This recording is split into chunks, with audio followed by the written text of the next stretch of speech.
They say he failed. They say that the river beat him, but love waited, and now the koi who stayed behind is ready to rise. This is the story, The River That Waited by Jessprosia. They say he failed. If this poem or tale stirred something in you, a memory, a dream, or a truth, our Ko-fi, Amazon, and Patreon links are in the description.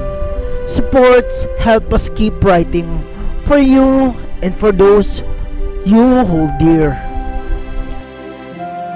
Some koi are born to swim, to rise, fall, and rise again, until the river lets them fly.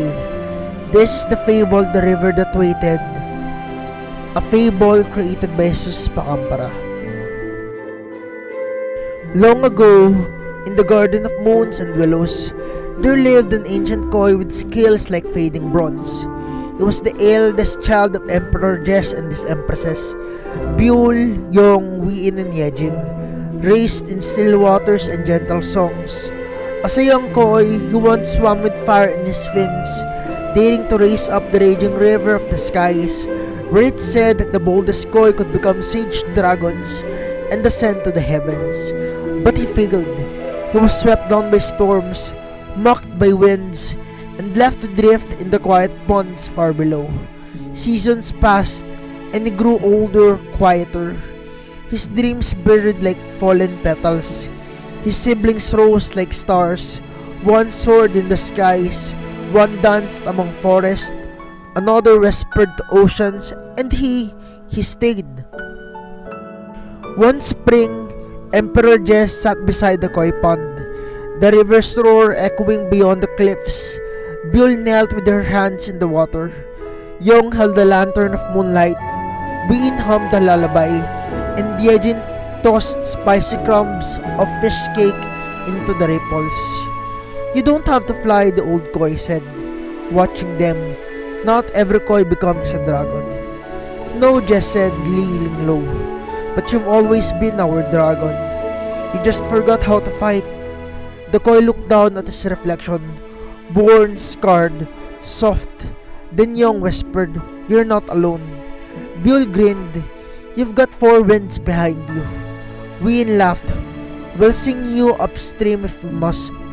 And Jejin added, "Or I'll punch the river." With the laughter of the empresses behind him and just quiet pride ahead, the old koi rose. He still shivered with old memories.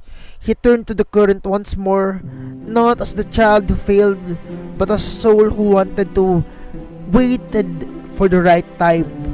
And the koi leapt. The river, wild and merciless, did not yield easily, but with every struggle upward, every beat of his fins, he remembered he was loved. He was believed in. He was meant to rise. And when he reached the highest waterfall, the river no longer fought him.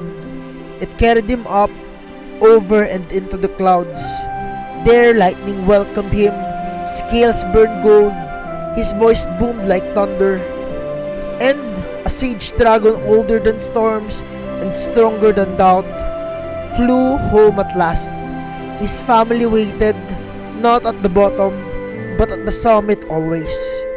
The moral of the story is that even the fiercest rivers yield to hearts that rise again. No failure is final when love remembers your strength.